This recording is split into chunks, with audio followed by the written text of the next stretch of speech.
waliwo akatambi mutabani wa Bobi Wine Solomon Kampala mutabani wa Gladiator Principal Fada Robert K Robert Kyagulanyi Ssentamu oyo tuvunama president so kiri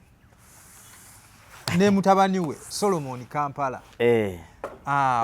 balina amawulire agali gatambulako ku social media ne mutabani wa Chameleon basooka ne bayisaamu awo drive nga ya TikTok nga munabeerako ne bakyali ndi mu America biki ebiri eyo nange ndi eno biki ebitambula tugamba abaana banyumirwamu just we batyo kati amawulire gavuddeyo nga Solomon Kampala weekend ayingizaawo eggaali ogimanyi emmotoka ekika kya Benz naye nga bagamba Benz ebalirwamu obukadde nga 12 sente za Uganda wane waffe sente zebalirwamu abantu abasinga obungi ne bavaayo ffe tuli eno tuli mu struggle ate bo bali eyo bagula buguzi mmotoka biba njagala kino kikubuuzeemu kuba goli muyimbi kuba Solomon Kampala ina talent kisooka muddusi ali nkiwa ne microphone agisobola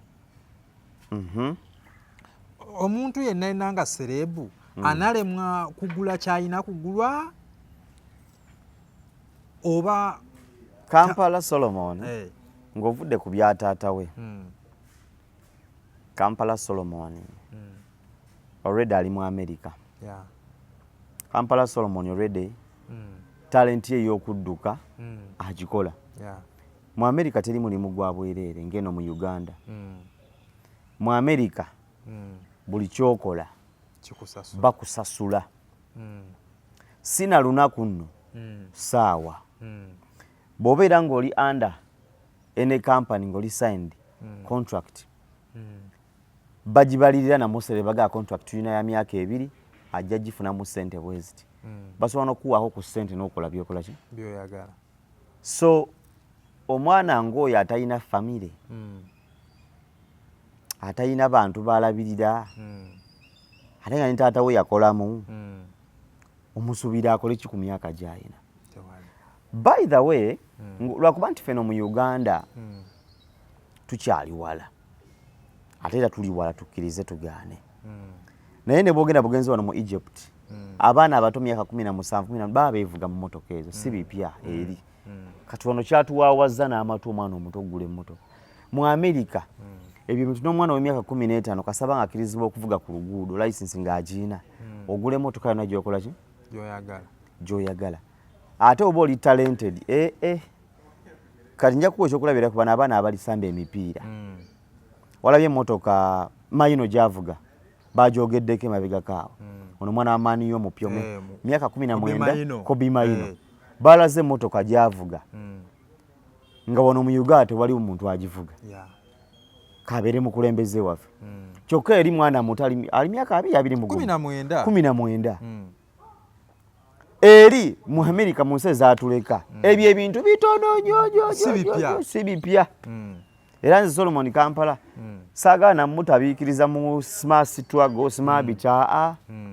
yagoba kaliya y'endala ne wano taata we Kyagulanyi agoba kirooto kiki kirala so bino ebintu byanjawulo nnyo Solomon Kampala tosobola namutegeera tosobola namugamba mpujangu oyimirire mu ngato za taatawo naawe odde ku luguudo naawe yambala ebbaleeti tajja bitegeera kuba ayina obulamu ye bwalaba mu maaso emyaka 4 maaso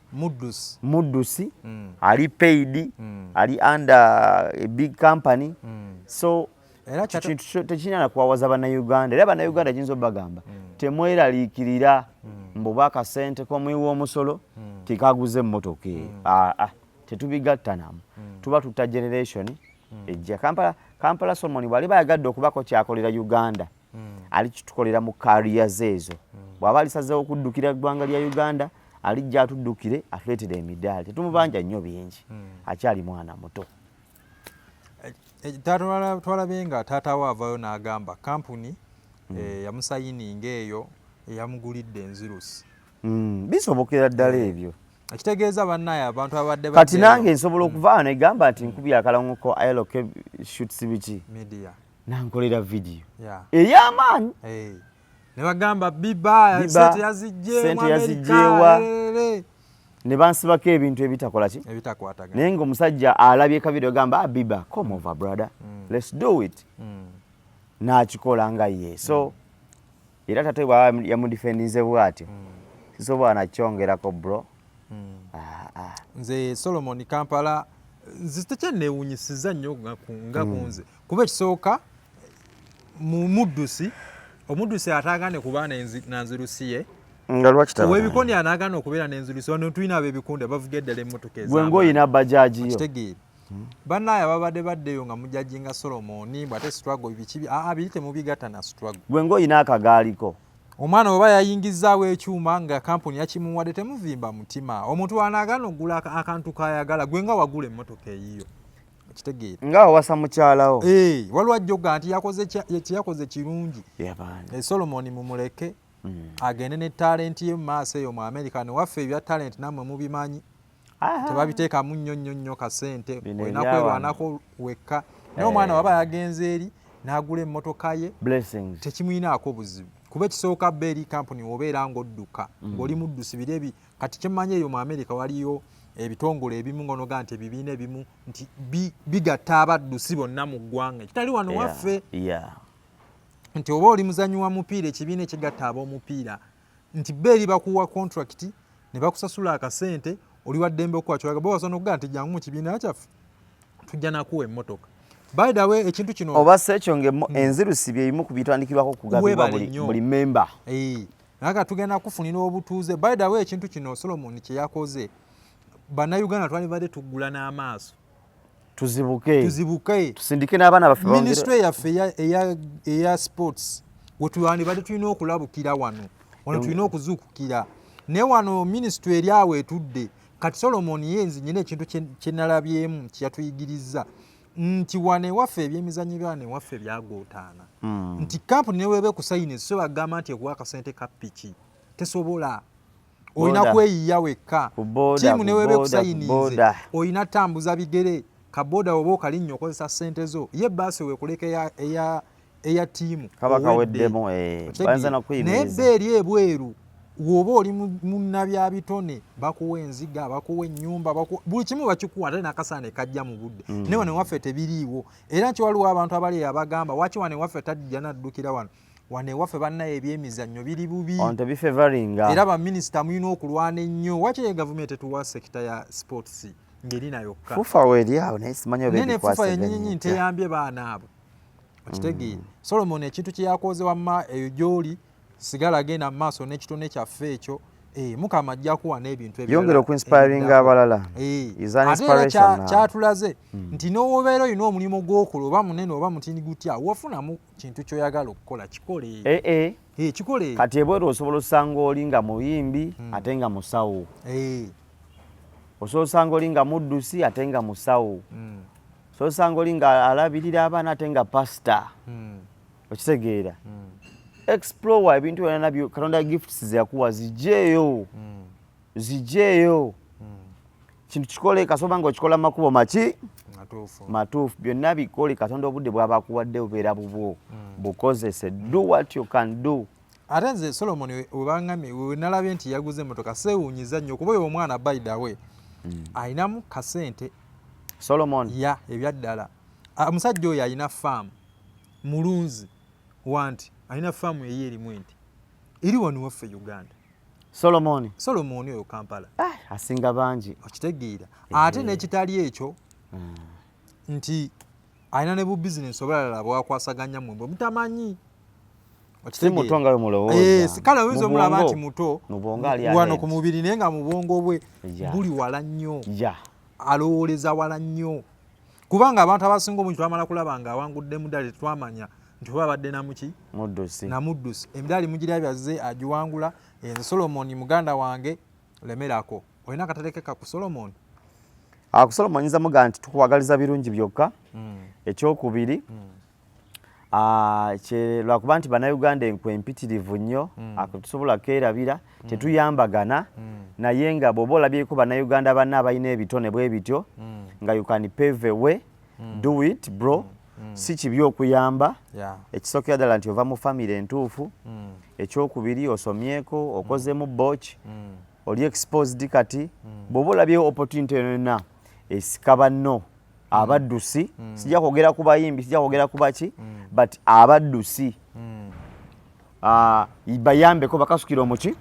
omuguwa nabo bajje. Nakirabako ko one time waliwo oba yali ttiimu ya Chelsea, abasambi aba Nigeria waliwo bagiyingiraawo balinga basatu,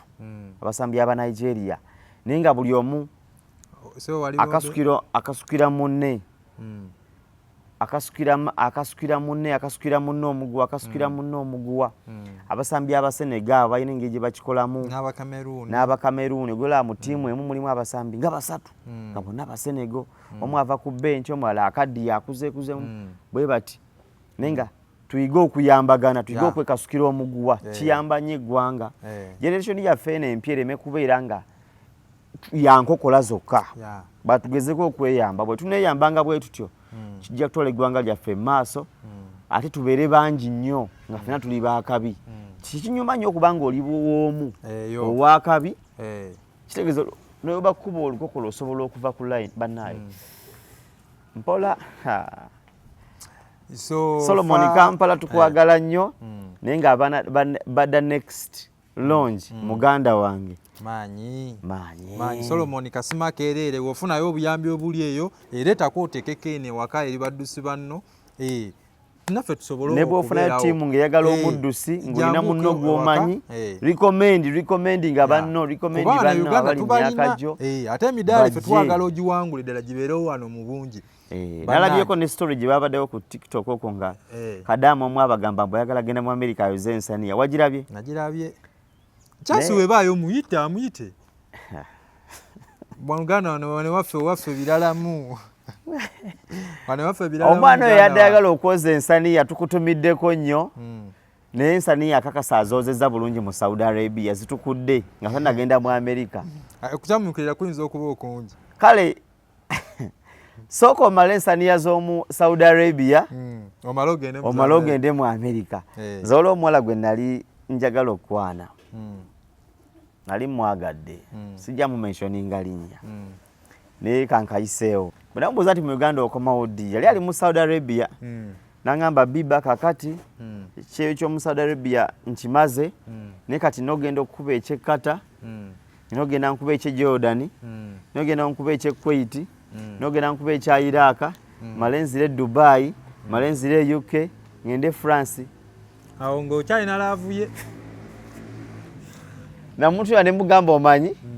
sooka okuba ebyeyo biggweyo bwe biriggwayo onteka nkusimu n'ongamba nti halo biba biweddeyo kati osobola okumpasa. Ne mubuuza emyaka gy'oliba oliko ng'obimaze kwendisinziira oba oli jjajja wange oba nsobola okukuwaza nenkakomyawo. So abaana bakuba ebyeyo, we love you, we respect you, but have a goal, have a good goal. Bala n'emyaka gy'oyina temwekuba nnyo njawulo. Abamu bagenda ne babifiirako n'agenda okumawo nga n'omusajja tasobola mukwana, kiba kibi ate ekyo. So calculate your time wisely, favoring a future yo.